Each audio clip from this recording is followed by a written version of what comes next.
처음 오신 분들을 위해서 좀 안내 말씀을 드리자면은 저는 올해 초에 이 교회 부임을 했고요. 그래서 지난 상반기 동안에 리더들과 함께 이 교회 비전에 대한 이야기들을 함께 많이 나누었습니다. 그리고 6월 달에 이제 당회가 구성이 되었고, 이제 9월 들어와서 그 교회 지금까지 은혜해왔던, 반년 동안 은혜해왔던 비전을 함께 여러분들과 나누는 그런 시간을 가지고 있습니다. 그래서 지금도 당회는 계속해서 내년도 사역을 준비하면서 우리들의 교회 조직과 사역을 하나하나 점검해 가고 있고요.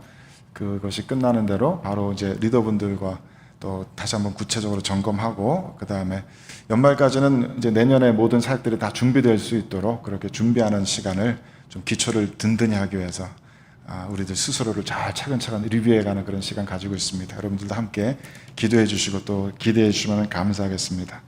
또 특별히 올해부터는 이제 청년들도 이렇게 뭐 교육부서 아래서 두고서 그렇게 하는 것이 아니라 우리 함께 교회 멤버로서 함께 사역해가는 그런 관점으로 서로 이렇게 신앙생활을 하려고 하니까요. 우리 청년분들에게도 기대가 크고 또 우리 함께 해나갈 수 있는 그런 많은 일들을 함께 기도할 수 있으면 좋겠습니다. 그래서 지난 주일부터 저희가 주기도문 강해를 시작을 했어요. 왜냐하면은 주기도문은 모든 세대 모든 크리스찬들에게 주시는, 예수 그리스도께서 친히 가르쳐 주신 모든 크리스찬들의 비전 스테이트먼트이기 때문입니다. 우리들의 각자의 비전이 누구나 있을 텐데, 그리고 모든 공동체마다 그 공동체의 비전이 있을 텐데, 크리스찬이라면은 마땅히 우리들의 비전은 이 예수 그리스도께서 보여주신 이 주기도문에 나타난 그 비전을 위한 것이 되어야 됩니다. 그 비전에 종속된 것이 되어야 되고, 그 비전을 성취시키게 한 것이 되어야 합니다. 그래서 주님께서는 이 주기도문을 가르쳐 주시면서 너희는 이렇게 기도하라 명령하시면서 가르쳐 주신 거예요. 그냥 어떤 종교적인 어구로서가 아니라, 습관으로서가 아니라 정말로 너희는 이렇게 기도하라고, 너희들이 기도해야 될 기도 제목들은 바로 이런 것들이다 라고 우리들에게 가르쳐 주시는 거예요. 그래서 주기도문의 전반부를 지난주에는 살펴보았습니다. 성경 원문에 있는 주님께서 우리들에게 가르쳐 주신 기도의 내용을 워드 투 워드로 문장 순서까지 그대로 직역을 하자면 이렇게 됩니다. 그래서 하나님 아버지, 하늘에 계신 우리 아버지, 이렇게 주님을 부르고 난 다음에 세 가지 하나님께 대한 기도의 제목이 있어요.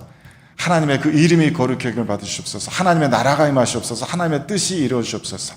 이 세 가지는 먼저 모두 다 하나님께 대한 기도입니다. Thy name, Thy kingdom, Thy will. 옛날 영어 성경은 그렇게 썼습니다. 하나님을 위한 그런 기도. 이 세 가지 기도를 한 다음에 마지막에는 저렇게 덧붙이고 있습니다. As in heaven and on earth. 그래서 요 마지막 줄이 아마 포인트일 것이다, 그렇게 말씀드렸죠. 중간에 세 개의 기도는 사실은 내용상으로는 굉장히 흡사한 내용입니다. 그러니까 이것은 굉장히 강조하는 의미가 될 겁니다. 하나님의 뜻이 이루어지고 나라가 이루어지고 하나님께서 높여 계심을 받는 그런 세상을 꿈꾸며 기도하는 것인데, 그런 세상이 그저 막연히 저 하늘 위에서가 아니라, 우리들의 개념 속에서가 아니라, 우리들의 종교적인 아이디어로서가 아니라, 그런 일들이 정말로 이 땅 위에서 이루어질 수 있도록 너희는 이것을 위해서 기도하라. 주님께서 가르쳐 주신 거예요. 우리들이 살아가는 이 도시 위에서, 우리들의 가정 가운데, 이 지역교회에서, 우리들의 직장에서, 학교에서 이런 일들이 일어나기를 기도해라. 그래서 정말 이런 세상이 되면 좋겠어요. 우리 모든 크리스찬들은 자꾸 이 기도를 하면서 이런 세상을 꿈꿔야 하겠습니다. 더욱더 구체적으로 이 세상을 마음속에 그릴 수 있어야 하겠습니다. 이 킹스턴 시리 전체에서 모든 시민들이 하나님의 이름을 거룩히 여기며 하나님을 두려워할 줄 알며 살아가는 그런 세상을 우리는 꿈꿔야 되겠습니다. 하나님의 나라가, 하나님의 통치가 이루어지는 그런 사회, 그런 국가를 우리는 꿈꿔야겠습니다.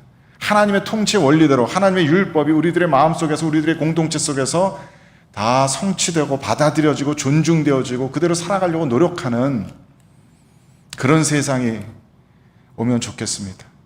그래서 하나님께서 이 세상을 지으셨을 때는 하나님의 분명 목적이, 뜻이 있으셨을 텐데, 우리 모든 사람들이 그 뜻을 이해하고 그 뜻을 이루어드리기 위해서 애쓰며 살아가면 그런 세상을 우리는 꿈꾸고 기도하고 만들어 가야 되겠습니다.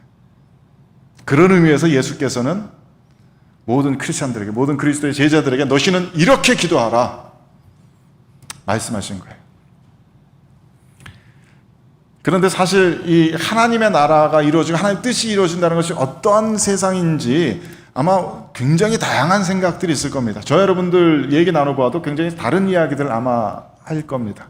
정말 하나님의 나라가, 하나님의 뜻이 온 땅 위에서 이루어지고 하나님의 이름이 존중받는, 영광받으신 그런 세상이란 구체적으로 어떤 것일까?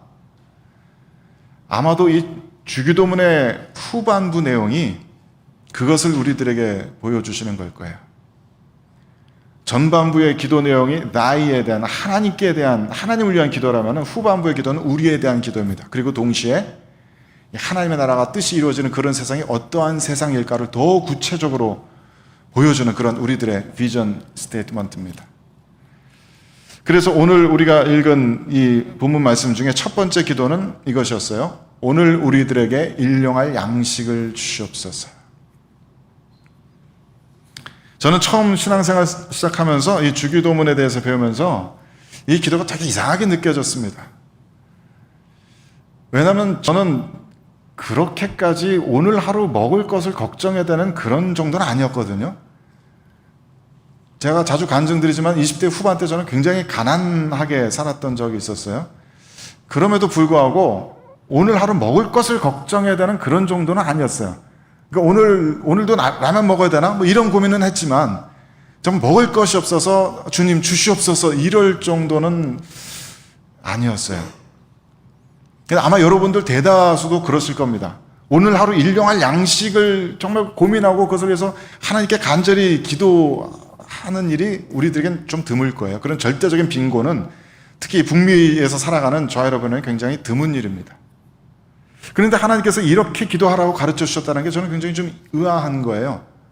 이렇게 기도해야 되나? 오늘 먹을 것까지 기도해야 되나? 그냥 내가 벌어서 내가 번 돈 가지고 사 먹으면 되는 거 아닌가? 그건 당연히 주어질 수 있을 건 아닌가? 그래서 이 주기도문에 대해서 생각하다가 예전에는 그렇게 생각했어요. 이것은 우리들의 마음을 이렇게 낮추시는 그런 기도인가 보다. 우리 사람이라는 게 이렇게 내 돈 내가 벌어가지고 내가 먹고 쓰는 게 당연한 것처럼 느껴지지만 사실 살아가다 보면 안 그럴 때가 많거든요. 내가 일할 수 있는 건강을 가진다는 것, 내가 일할 수 있는 일자리가 있다는 것, 그리고 일한다고 해도 그만한 대가가, 마땅한 대가가 나한테 돌아온다는 것, 이게 너무나 당연한 일 같아도 살다 보면 사실 이게 당연하게 안 이루어지는 순간들이 굉장히 많습니다.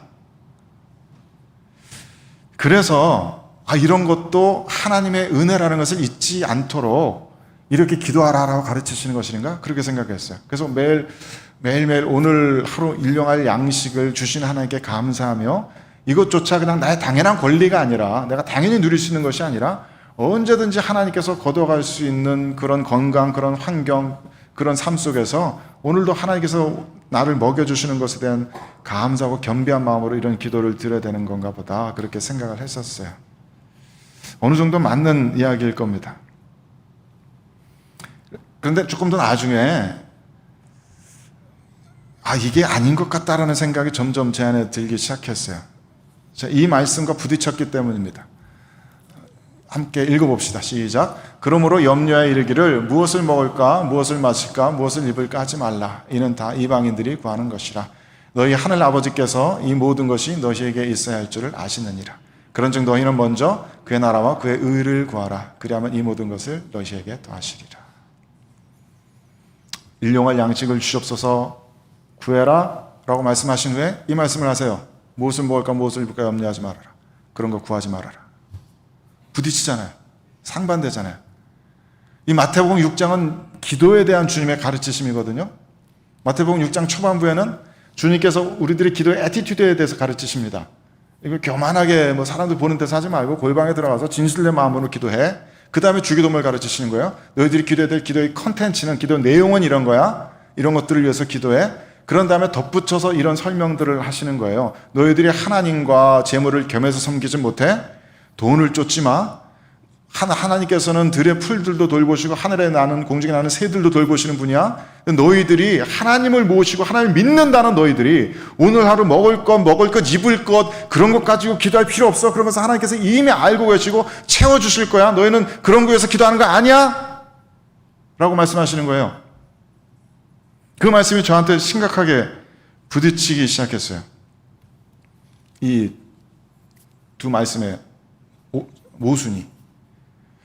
그래서 제가 저번에도 간증한 적이 있지만은 29살, 30살 무렵에 그때가 제 인생이 가장 힘든 때였고 하나님이 깊이 있게 만나고 새롭게 회심했던 때입니다.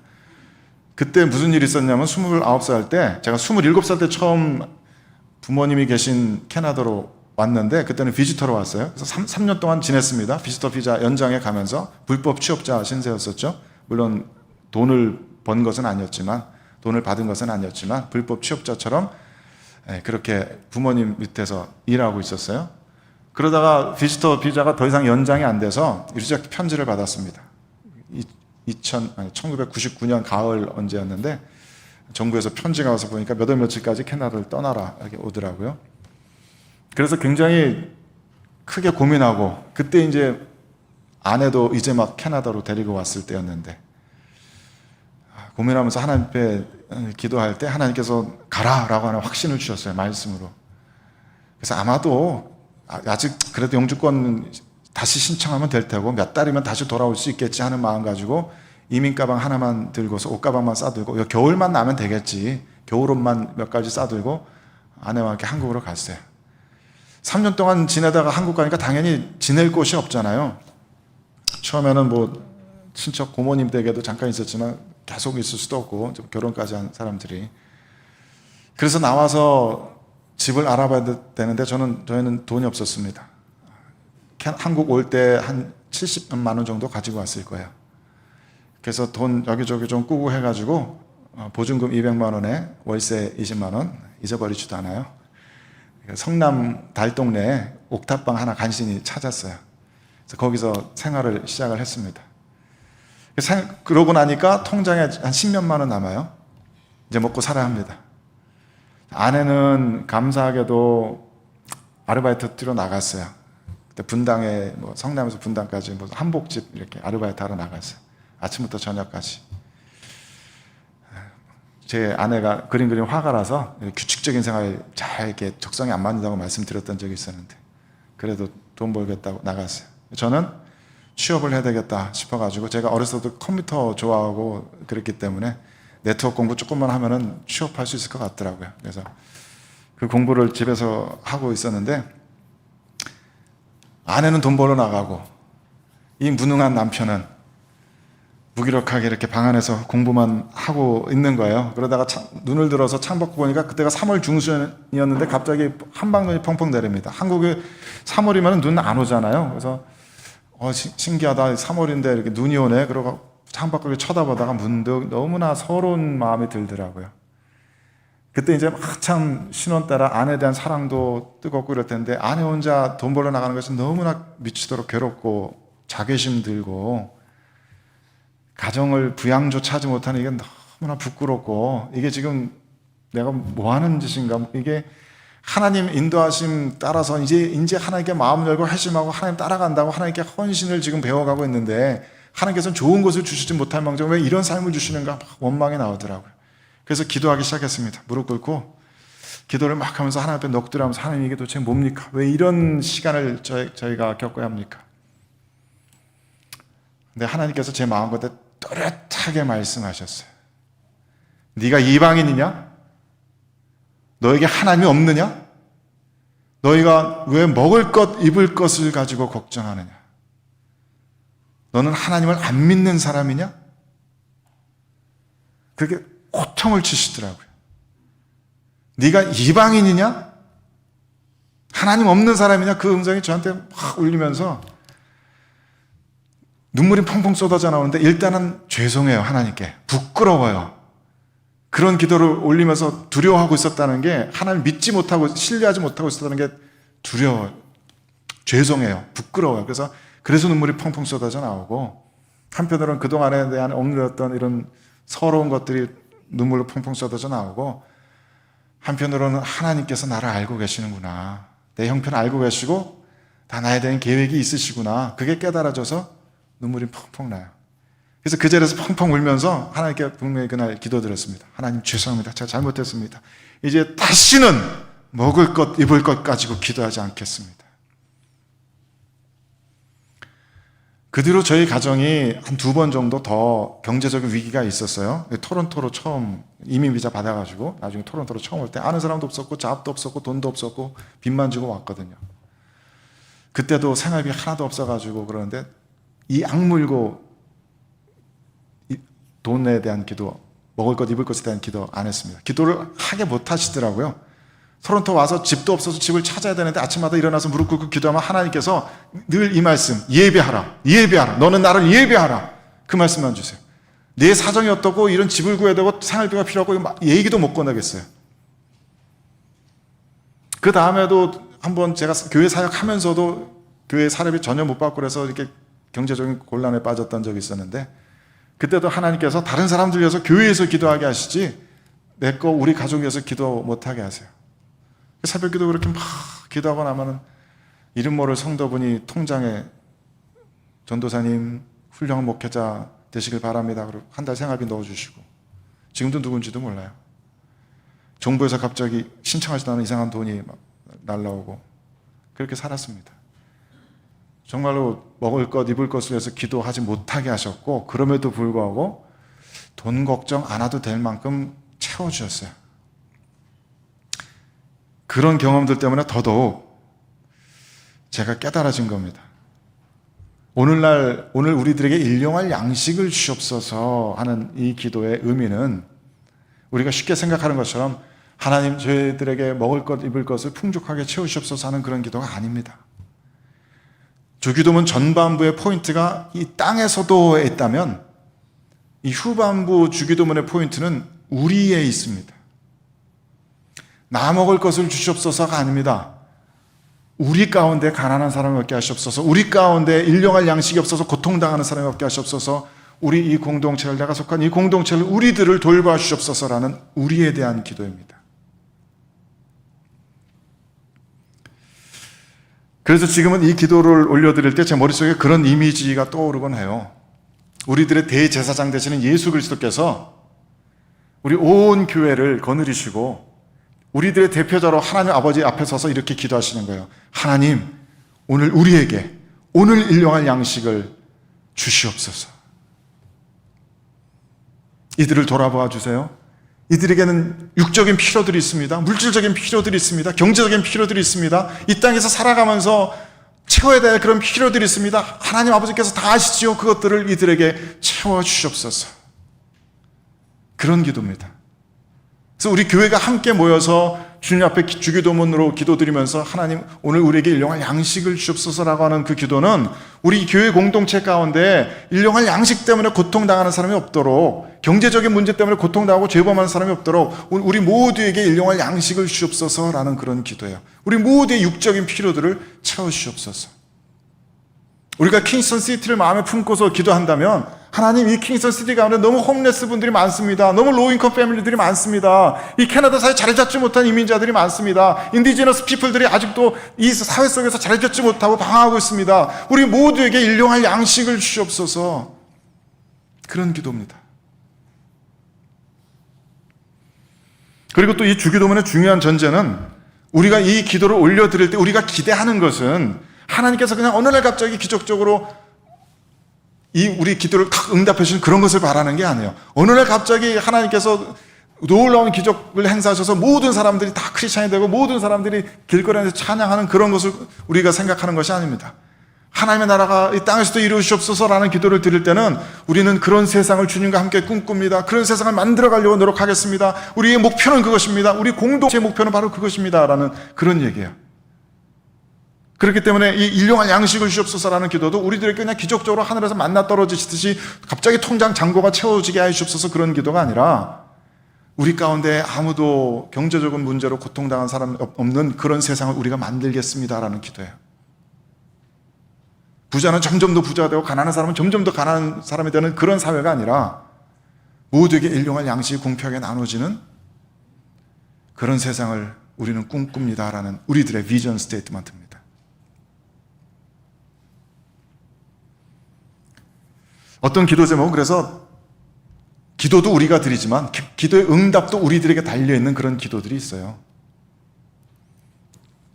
제가 저 회사에 취업하기 원합니다. 저희 기도 제목은 저희 회사에 취업하는 것입니다 라고 기도드렸을 때 그것은 그 회사에 취업을 위해서 내가 노력해왔고 그 회사에 레주메를 제출했다는 얘기예요.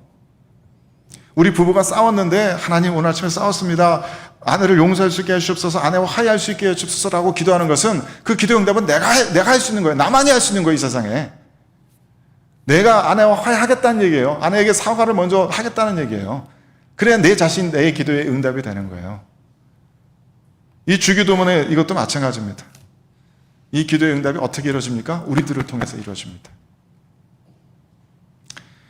김혜자 권사님이 한 20년 전에 이 책 쓰셨잖아요. 꽃으로도 때리지 말라. 혹시 아직 안 읽어보신 분들 계시면 읽어보십시오.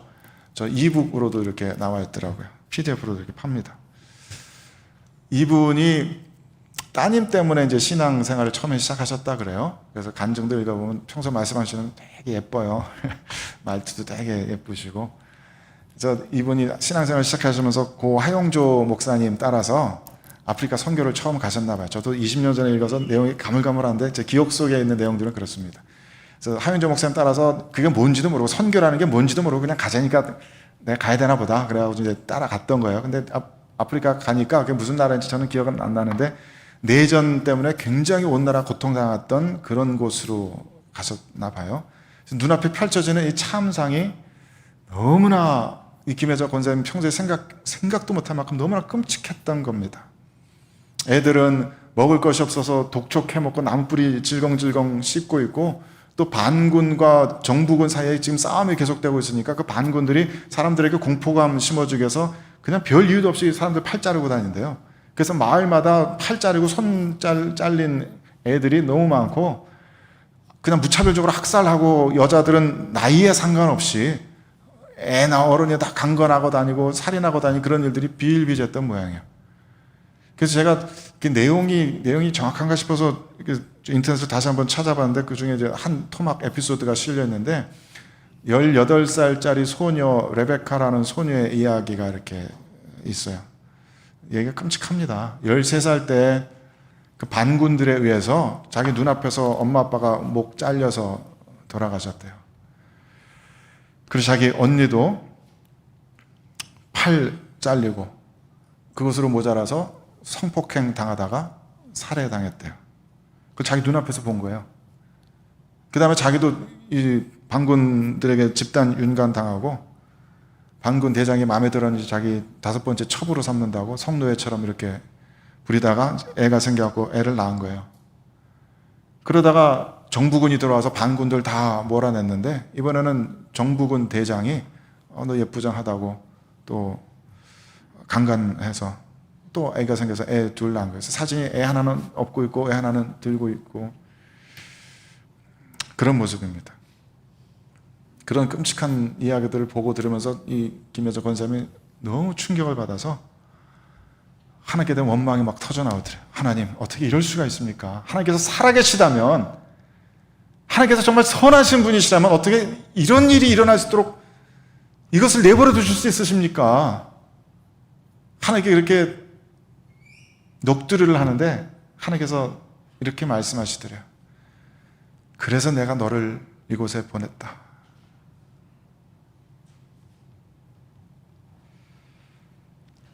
그래서 권사님께서 그 다음부터 한국에 돌아와서 아프리카 아이들 돕기 위한 그런 사역을 굉장히 많이 하셨어요. 그래서 그때부터 제 기억으로는 한국에서 이 아프리카 난민들 돕는 뭐 그런 운동들이 굉장히 활발하게 일어났습니다.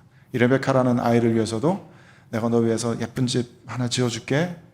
애기들 데리고 잘 살 수 있는 예쁜 집 지어줄게 약속하니까 레베카 좋아서 꽁충꽁충 뛰는데 그 약속대로 예쁜 집 지어주고 작지만 아담하지만 예쁜 집 지어주고 그렇게 살 수 있게 도와주고 계속해서 이 아프리카 어린이들 참상을 알리고 도움을 구하는 그런 일들을 지금도 여전히 많이 하고 계세요. 주기도문의 기도는 바로 그런 기도입니다. 그런 이들을 마음에 품고서 일용할 양식을 이들 모두에게 주옵소서. 그렇게 하는 기도예요. 예수님께서 이 기도를 처음 가르치실 때 시대 상황은 더더군다나 지금 우리들의 세상과 굉장히 다릅니다.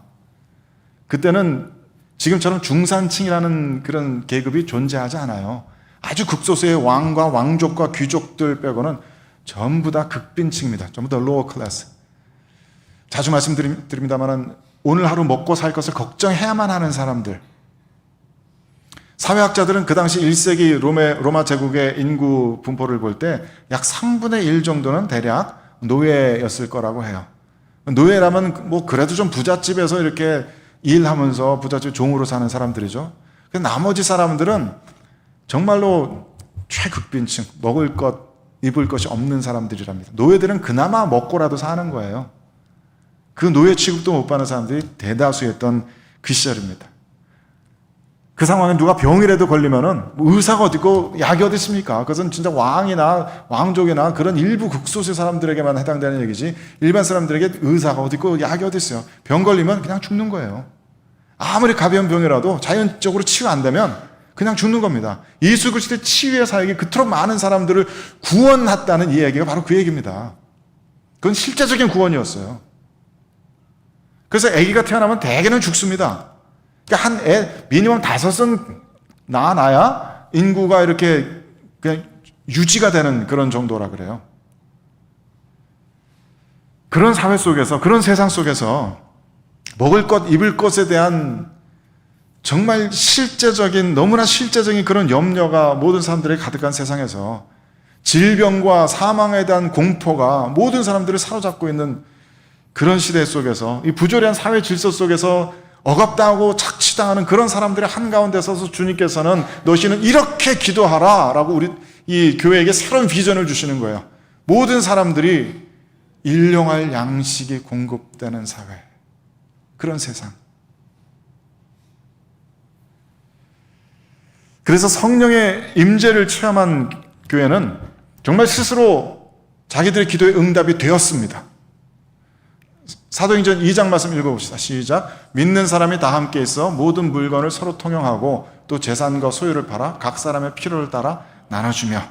성령께서 다스리시는 정말 눈에 보이는 하나님 나라가 이루어졌어요. 교회라는 이름으로 이루어졌어요. 그 교회 가운데에는 누군가가 경제적인 필요가 있다면 자기 재산을 팔아서라도, 가진 것 팔아서라도 각 사람의 필요를 채워주려고 했었다는 거예요. 우리들이 나누는 성찬의 기원도 바로 그것입니다. 모이면 같이 식사를 해요. 애찬을 나눠요. 지금 우리들이 예배 끝나고 식사 나누듯이 서로 애찬을 해요. 서로 자기 먹을 거 갖고 와가지고 부자가 많이 갖고 오고 가난한 사람들은 그냥 와가지고 얻어먹고 가는 거예요. 한 끼. 사도행전 4장 말씀도 읽어봅시다. 시작. 사도들이 큰 권능으로 주 예수의 부활을 증언하니 무리가 큰 은혜를 받아 그 중에 가난한 사람이 없으니 이는 밭과 집 있는 자는 팔아 그 판 것의 값을 가져다가 사도들의 발 앞에 두매 그들이 각 사람의 필요를 따라 나누어 줍니다.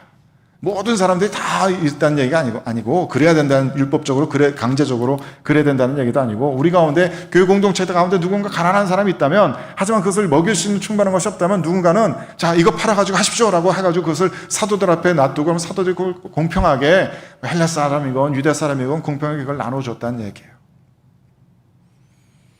주님께서 가르쳐주신 주기도문의 비전이 이들의 세상에서는 실현된 겁니다. 이건 구약시대 율법의 성취이기도 해요. 요것도 하나 더 설명드리고 넘어갈게요. 요거는 로마서 15장 사도 바울이 증언하는 것인데, 이 유대 사회에서만, 예루살렘에 있는 교회에서만 그런 일들이 이루어진 게 아니라 나중에는 이방인들의 교회조차도 유대 사람들의 가뭄으로 경제적인 고통을 당하고 있다는 소식을 듣고 이방 사람들이 예루살렘 사람들 돕기 위해서 헌금해가지고 그 물질을 보냈다는 얘기예요. 지역적으로 떨어졌지만, 인종적으로 떨어졌지만, 문화적으로 전혀 다르지만, 서로 얼굴도 한번 못 봤지만은 그리스도 안에 묶여있다는 그 이유만으로 서로의 쓸 것을 채우고 서로에게 일용할 양식을 공급해 주었다는 얘기입니다. 스스로 주기도문의 비전들을 스스로 성취해가고 있는 거예요. 구약시대 율법입니다. 읽어봅시다. 시작. 당신들 가운데 가난한 사람이 없게 하십시오. 그러면 주 당신들의 하나님이 당신들에게 유산으로 주어 차지하게 하시는 땅에서 당신들이 참으로 복을 받을 것입니다.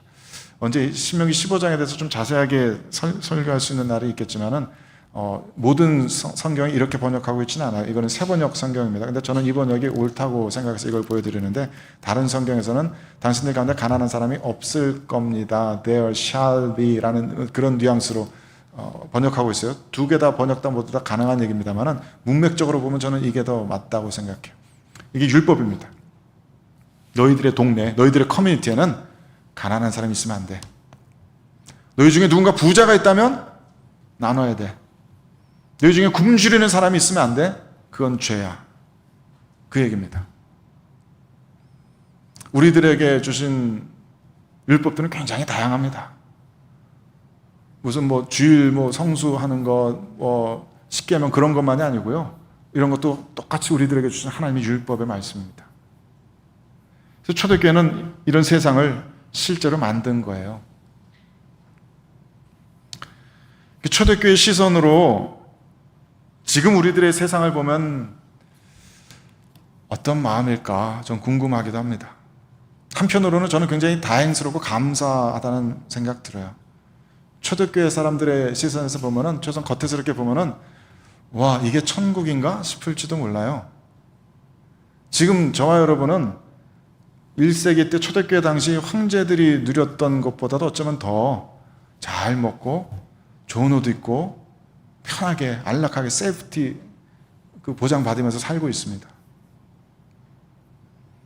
인류가 그만큼 지혜 모으고 열심히 함께 협력해서 여기까지 왔어요. 정말 우리들 가운데 가난한 사람이 없는 그런 사회를 향해서 조금씩 여기까지 왔습니다. 어떤 학자들은, 유발 하라리 같은 학자는 이제 인류는 가난을 거의 정복했다라고까지 이렇게 선언하고 있어요. 그 얘기 무슨 얘기냐면, 우리 인류에게 있는 모든 리소스들을 다 합치면은 인류가 다 먹고도 남는다는 얘기예요. 우리들은 전혀 리소스가 부족하지 않다. 그만큼 우리는 풍성한 세상을 만들어내었다. 문제는 그 많은 리소스들이 제대로 배분이 안 되고 있다는 거죠. 그래서 한편으로는 감사하지만 한편으로는 그것이 아프고 아쉽습니다. 그래서 아직도 우리는 해야 될 일들이 있는 거예요. 오늘 우리에게 일용할 양식을 주옵소서라는 그 기도의 그 비전의 성취를 위해서 아직 우리는 해야 할 일들이 많은 거예요. 단기 선교 다니면서 우리들에게 주어지는 가장 큰 베네핏 중에 하나가 그겁니다. 세상에 대한 눈이 떠지는 거죠. 중남미에서 하이티가 제일 가난하지만 그 다음에 가난한 나라는 니카라과입니다. 제가 니카라과에서 엘소코로라는 마을을 다녀온 적이 있었는데요. 엘소코로라는 말이 그죠, 스페인시 말로 help me라는 뜻이랍니다. 제가 온전히 제대로 기억하고 있는 게 맞다면. 왜냐하면 그 가난한 나라에서도 가장 가난한 극빈층의 사람들이 모여 사는 무허가 판자촌이에요. 갈 곳 없는 사람들이 그냥 공터 거기에다가 모여가지고 그냥 흙바닥에 비닐으로 얼기설기 해가지고 판잣집 지어놓고 사는 그런 곳입니다. 먹을 것이 없는 건 둘째치고 여름 되면 물도 없어요. 마시지도 못하고 씻지도 못해요. 거기 집집마다 다니면서 교회 집회했으니까 오세요 초청하고 그분들 얘기 들어드리고 함께 기도하고 다녔었는데, 아직도 잊혀지지 않는 한 자매가 있어요. 21살 자매입니다. 그때 같이 갔었던 청년들 대부분보다 나이가 어려요. 애가 둘입니다. 애 아빠는 어디 있는지 몰라요. 이미 도망갔어요. 혼자 애 둘을 키우고 있는데 미화로 20불이면은 이 가족이 한 달 동안 먹고도 남습니다. 그게 없어요. 벌 수 있는 재주가 없어요. 그 벌 수 있는 상황이 못 돼요. 지금 애들 데리고 이러느라고. 그래서 이 자매를 붙들고 같이 기도를 하는데 하나님께서 환상을 보여주세요. 빨간 장미꽃이 예쁘게 피어있는 그런 정원이 보이고, 크진 않지만 아담하게 예쁜 하얀 집이 서 있고, 이 자매가 아이들 이렇게 깨하고 활짝 웃고 있는 그런 모습을 보여주십니다. 기도 가운데. 그래서 통역하는 분에게 통역해 주세요 부탁드리고, 하나님께서 이런 미래를 준비하고 계십니다. 소망 잃지 마세요. 하나님께서 도우십니다. 하나님께서 사랑하십니다. 하나님께서 돌보실 겁니다. 그렇게 기도하면서 같이 펑펑 울었습니다. 멕시코 시티에 가면요, 그 복잡하고 그 큰 도시의 한 구석에 거기도 판자촌이 있습니다. 가난한 사람들 모여 사는 동네들이 있습니다. 어느 집을 들어가니까 열기가 후끈하게, 그 더운 여름에 후끈하게 안에서부터 풍겨 나오는데, 14살짜리 남자 소년이 누워있어요. 아파서. 머리가 2개인 줄 알았어요. 혹이 이만한 게 있어서. 왜 그런지도 모르고 치료할 방법도 없고 돈도 없어요. 그냥 그러고 있는 거예요. 그들을 위해서 기도해 주려고 하는데 같이 다닌 선교팀원들이 기도를 못해. 우느라고. 아버지. 무슨 기도 어떻게 해야 될지 모르겠어요.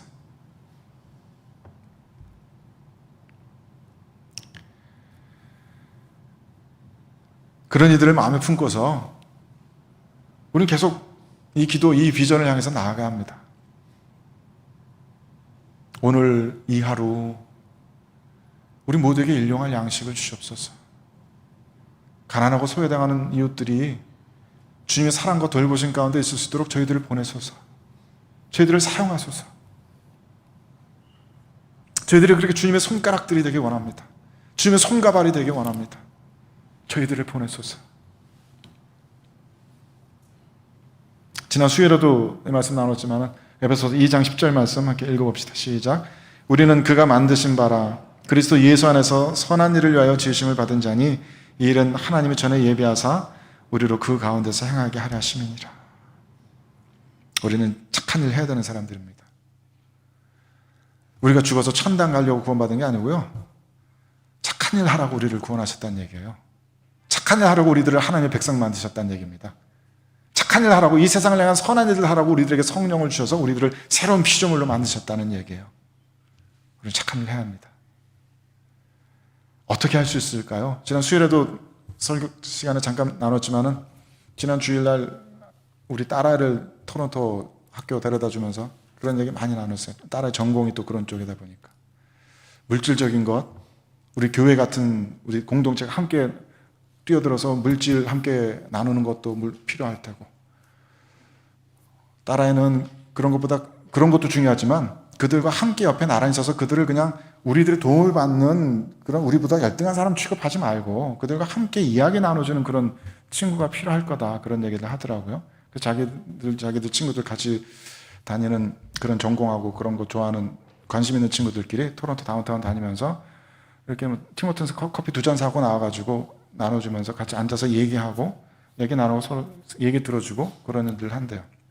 요즘은 인디지너스 피플에 대해서 이 친구가 관심이 많은데 이 친구들에게 필요한 건 어떤 물질적인 보상도 아니고 자신들 얘기들 들어줄 수 있는 자신들의 상황에 대해서, 자신들의 느끼는 것에 대해서, 자신들의 분노에 대해서 얘기할 수 있는, 말하자면 마이크 지어주는 거, 문화 권력을 내주는 거잖아요. 마이크 지어주는 거는 세상을 위해서 이야기할 수 있는, 소통할 수 있는 그런 마련해 주는 거, 그런 것이 그분들에게는 더 필요할 거야, 그런 얘기 하더라고요. 그래서 딸아이와 그 이야기 나누면서 좀 마음 새롭게 다지고 제 자신이 아비로서 딸에게 부끄럽기도 하고 목사로서 성도에게, 청년 자매 성도에게 부끄럽기도 하고 그랬어요. 그래, 우리는 선한 일을 위해서 지으심 받은 사람이다. 다시 한번 마음에 새기게 됐습니다. 할 수 있는 일들이 있을 거예요. 해야 할 거예요. 특히 젊은 청년 여러분들 도전합니다. 여러분들 이제 세상에 나와서 무엇을 하면서 사시게 될지 모르겠지만 뭐 법을 만드는 그런 쪽으로 가신다면 그런 좋은 법들을 만들어 주십시오. 사회 속에서 아무도 가난 때문에 고통당하는 사람이 없도록, 그것이 영 사라지진 않겠지만 최선을 다해서 어떻게 하면 서로가 서로를 이렇게 도울 수 있을까, 그걸 제도적으로 만들 수 있도록 국리해 주십시오. 여러분들 가운데 나중에 문화적인 영향력을, 발언권을 크게 가질 수 있는 그런 분들이 나올 수도 있을 거예요. 이런 거 생각하시고 기도해 주십시오. 그리고 이런 좋은 아이디어들을 사람들과 나눠 주십시오. 어떻게 우리들이 가난한 사람 서로를 돌볼 수 있을지, 경제적인 것뿐만 아니라 심리적으로 억압받은 사람들, 사회 구조적으로 억압받은 사람들 어떻게 도울 수 있을지 그런 생각들을 나눠 주십시오. 그리고 우리는 교회로서 우리가 할 수 있는 일들을 찾아봅시다. 이 킹스턴에서 우리가 할 수 있는 일들, 우리들의 이웃에 대해서, 우리 함께 예배드리는 성도들에 대해서, 주소록에 이름은 있지만 여기 나오지도 못하는 그런 분들 위해서.